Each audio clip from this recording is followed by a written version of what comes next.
Olá pessoal, tudo bem? Hoje vou mostrar um malware que fiz para Windows, que faz evasão da análise estática do Windows Defender. Primeiro, vamos começar gerando um shellcode com MSF Venom, que abre a calculadora do Windows. Shellcode gerado. Nós usaremos esse shellcode no array de nosso código, mas lembre-se, esse shellcode é puro e é facilmente detectado pela análise estática do antivírus. Então, para evitar isso, precisamos criptografar e ofuscar esse shellcode. Vou mostrar um código que fiz para isso.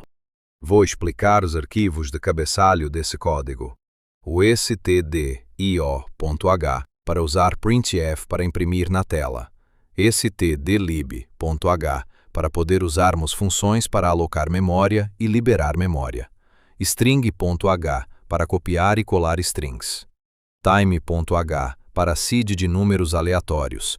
E AES.h, que é a biblioteca TinyAES para criptografia AES, mas depois vou explicar sobre esse arquivo AES.h. As constantes definem keysize 32, que define o tamanho da chave AES, que é de 32 bytes, e define ivside 16, que é o tamanho do vetor de inicialização, que é 16 bytes. No array abaixo é onde colamos o shellcode que geramos com MSF Venom. Observe que eu tirei as barras do shellcode, os xis, deixando só os valores hexadecimais separados por vírgula. Isso representa 276 bytes de código de máquina que será criptografado. Agora vou explicar a função printHexData. Essa função recebe 3 parâmetros. Name é o nome da variável, data é um ponteiro para os bytes e size é o tamanho total. Ela imprime um buffer de bytes no formato de um array C bem formatado. Primeiro, imprime o início da declaração, como unsigned *p_key igual ponto. Depois, entra um loop que percorre cada byte. A cada 16 bytes, quebra a linha e indenta para deixar o código mais legível. Para cada byte, imprime em formato hexadecimal com 0x%, 02x. Se não for o último byte, adiciona uma vírgula. Se for o último, não adiciona vírgula. Por fim, fecha a declaração do array com fecha-chaves ponto vírgula. O resultado é um array C formatado, que você pode copiar direto para o seu código.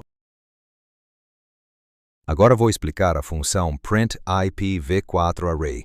Essa função recebe 2 parâmetros. P-data, que é um ponteiro para os bytes criptografados, e size, que é o tamanho total desses bytes. Ela converte os bytes criptografados em endereços IPv4 ofuscados e imprime tudo formatado. Primeiro, ela imprime o início do array, calculando quantos endereços IPv4 teremos. Como cada IPv4 usa 4 bytes, dividimos o tamanho total por 4. Depois, entra um loop que processa 4 bytes de cada vez. Cada iteração pega 4 bytes consecutivos e os converte em formato de endereço IPv4. Por exemplo, os bytes 120, 8, 18 e 136 se transformam na string aspas, 120.8.18.136 aspas. Se não for o último IPv4, adiciona uma vírgula e um espaço depois. Se for o último, não adiciona vírgula. A cada 8 endereços IPv4, quebra a linha e indenta para deixar o código organizado. Por fim, fecha as chaves da array com ponto vírgula. O resultado é um array de strings formatado que representa o shellcode criptografado disfarçado de endereços de rede. Agora vou explicar a função padBuffer. Essa função recebe 3 parâmetros. pBuffer é um ponteiro para os dados originais. Esse buffSize é o tamanho atual dos dados. E pNewSize é um ponteiro onde vamos armazenar o novo tamanho. A função adiciona preenchimento, ou padding, aos dados para que o tamanho total seja múltiplo de 16. Isso é necessário porque AES só funciona com dados que têm tamanho múltiplo de 16 bytes. Primeiro, atribui o tamanho original à variável paddedSize. Depois verifica se o tamanho é divisível por 16. Se não for, calcula quantos bytes faltam para chegar ao próximo múltiplo de 16 e adiciona esses bytes ao tamanho. Por exemplo, se o shellcode tem 276 bytes, Faltam 12 bytes para chegar em 288 bytes, que é múltiplo de 16. Em seguida, aloca uma nova área de memória com o tamanho padronizado usando o calloc, que também inicializa a memória com zeros. Depois copia os dados originais para essa nova memória, usando o memcpy. Por fim, retorna o novo tamanho através do ponteiro pNewSize e retorna o ponteiro para o novo buffer. O resultado é um buffer com tamanho garantidamente múltiplo de 16, pronto para ser criptografado com AES. No main, a primeira ação é declarar uma estrutura A e esse sublinhado CTX que será usada para guardar as chaves expandidas e o IV durante a criptografia. Em seguida, criamos duas variáveis, pKey, que é a chave secreta de 32 bytes. Nesse caso, a frase Hello Hackers 1337 Hello Hackers 1337 e PIV, o vetor de inicialização de 16 bytes, que aqui é a frase Maldev Academy 123. Essas são as credenciais que depois precisaremos copiar para o loader. Chamamos a função printHexData duas vezes, uma para a chave e outra para o IV. Isso imprime no console esses valores no formato de array C, exatamente como precisaremos inseri-los no código do malware mais tarde. É uma forma prática de transferir as constantes sem erro de digitação. Depois, chamamos PadBuffer, passando o shellcode original de 276 bytes. Essa função adiciona padding PKCS7 para tornar o tamanho múltiplo de 16, resultando em 288 bytes. O novo buffer é retornado e guardado em ppadded. Agora inicializamos o contexto AES com AES, sublinhado, init sublinhado, CTX, sublinhado IV, fornecendo chave e IV, e em seguida chamamos AES sublinhado CBC sublinhado, encrypt sublinhado buffer para criptografar todo o buffer com padding. A criptografia modifica o próprio ppadded, que agora contém os bytes cifrados. Com o shellcode já criptografado, usamos printHexData novamente, dessa vez chamando o array de ciphertext. Isso imprime os bytes cifrados no formato hexadecimal, caso queiramos examiná-los. Depois, chamamos printIPv4Array, que converte os 288 bytes criptografados em 72 endereços, IPv4 legíveis, e os imprime como um array de strings, pronto para ser copiado. É a etapa de ofuscação. O código malicioso agora está disfarçado de lista de IPs. Por fim, imprimimos a definição IPv4 sublinhado elements 72 para facilitar a declaração do array no loader. Liberamos a memória alocada com free e encerramos o programa. Agora precisamos clonar o repositório github.com/coke/tiny-aes-c para termos o código dos arquivos aes.c e aes.h, pois eles implementam a criptografia AES, e sem esse par, o nosso código não irá conseguir executar suas funções de criptografia. Mas como já clonei esse repositório antes, não vou clonar de novo. Depois é só extrair esses dois arquivos. Agora é só compilar com gc, c-encrypt.c-aí-esse-o encrypt. Vai gerar um binário chamado encrypt. Então eu executo ele. Ao executar o encrypt, ele vai criptografar nosso shellcode do MSF Venom e depois ofuscar o shellcode criptografado em endereços IP, V4 e nos dar a saída. Nós copiamos o array de endereços IP, V4, que é nosso shellcode para nosso malware, e copiamos também a chave pkey e o PIV para dentro de nosso malware. Agora vou explicar o código do malware. Esse malware que desenvolvi foi feito para Windows. Ele desofusca nosso shellcode e depois descriptografa e depois ele executa nosso shellcode em uma nova threads, que abre a calculadora do Windows. Lembrando que dentro da pasta desse projeto, no Visual Studio, tem que ter os arquivos A, e esse .c e AE, esse .h que vão dar vida. As funções de descriptografia que usaremos em nosso malware. Eu poderia fazer um shellcode com M esse fvenom que faz um shell reverso e me dá acesso à máquina Windows, mas a intenção desse vídeo é apenas explicar como funciona a evasão da análise estática do antivírus para que ele não consiga detectar que nosso binário é um código malicioso apenas lendo ele. Sendo assim, vamos para a explicação do malware. No topo do código, incluímos 3 cabeçalhos. O Windows.h fornece as funções da API do Windows, como alocação de memória e criação de threads. O stdio.h nos permite usar printf para depuração no console. O AIS.h traz as declarações da biblioteca tinyAIS, que usaremos para descriptografar. Logo depois, definimos keysize como 32 e ivsize como 16. Essas constantes representam o tamanho em bytes da chave AIS 256 e do vetor de inicialização, respectivamente. Em seguida, declaramos pkey como um array constante de 32 bytes, que contém a representação hexadecimal da string Hello Hackers 1337. Hello Hackers 1337. Essa é a chave secreta compartilhada com o encriptador. O array PIV tem 16 bytes e corresponde à string Maldev Academy 123, que é o vetor de inicialização usado no modo CBC. Ambos precisam ser idênticos aos valores usados durante a criptografia, ou a decifração do shellcode não funcionará. No array abaixo temos o shellcode, criptografado em A e esse, e ofuscado em IPv4.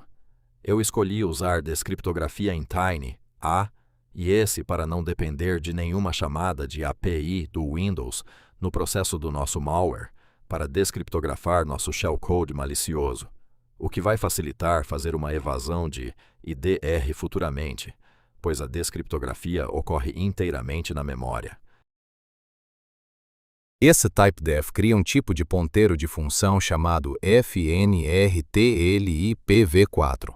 Esse TTROADDRSA. Ele descreve a assinatura da função RTLIPv4. Esse TTROADDRSA que mora na ntdll.dll. Essa função converte uma string IPv4 como 192.168.1.1 diretamente nos 4 bytes binários correspondentes. Mais adiante, usamos getProAdd para pegar o endereço real dessa função e chamá-la através desse ponteiro, transformando cada IP disfarçado no array de volta em bytes brutos do shellcode criptografado. A função IPv4 deobfuscation é responsável por reverter a ofuscação e recuperar os bytes criptografados. Ela recebe o array de endereços IP, a quantidade de elementos, e devolve um buffer com os dados brutos e seu tamanho. Primeiro, calculamos o tamanho do buffer multiplicando o número de IPs por 4, já que cada um representa 4 bytes. Em seguida, localizamos a função RTLIPv4STTREHTTREA da ntdll.dll, usando getProcAddress e getModuleHandle. Essa função nativa do Windows converte uma string de IP diretamente para 4 bytes. Depois, alocamos memória no heap do processo com heapalloc. Um ponteiro temporário percorre essa memória enquanto o loop processa cada string do array. Para cada IP, chamamos RTLIPv4 string to address A, passando a string e o local onde os 4 bytes devem ser escritos. Se a conversão falhar, liberamos a memória alocada e retornamos erro. Ao final do loop, o buffer contém todos os bytes do shellcode criptografado, montados na ordem correta. Devolvemos o ponteiro para esse buffer e o tamanho total pelo parâmetro de saída. É assim que os endereços IP voltam a ser o bloco cifrado pronto para a descriptografia. No início da função principal, declaramos 2 variáveis que vão guardar o buffer com os bytes recuperados e o seu tamanho. Em seguida, exibimos uma mensagem inicial de log. O passo 1 começa chamando IPv4 de obfuscation, passando o array com as strings de IP, a constante que define o total de elementos e os endereços das nossas variáveis. Se a função retornar falso, significa que a conversão de algum IP falhou, então mostramos um erro e encerramos o programa. Caso contrário, a desofuscação foi bem-sucedida e imprimimos o total de bytes recuperados. Agora, o buffer contém o shellcode ainda criptografado, pronto para a próxima etapa de descriptografia. No passo 2, realizamos a descriptografia AES-256.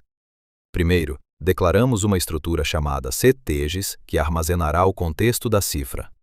Em seguida, inicializamos esse contexto com a chave e o vetor de inicialização, usando AES_CTX_IV. Depois, chamamos AES_CBC_decrypt_buffer, que descriptografa o buffer inteiro no próprio local, transformando os bytes cifrados de volta no shellcode original com padding. Após a descriptografia, precisamos remover o padding PKCS7, que foi adicionado na criptografia. O código olha o último byte do buffer, que indica quantos bytes de preenchimento foram usados. Se esse valor estiver entre 1 e 16, verificamos se todos os bytes finais são iguais a esse valor, confirmando que o padding é válido. Se for, subtraímos esse número do tamanho total, restaurando o shellcode ao seu comprimento original.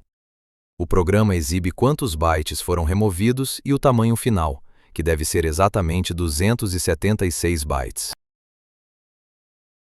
No terceiro e último passo, alocamos uma região de memória executável com virtual alloc, especificando permissão de leitura, escrita e execução. Se a alocação falhar, liberamos o buffer do shellcode e encerramos. Com a memória reservada, copiamos para lá os bytes do shellcode já descriptografado usando o memcopy.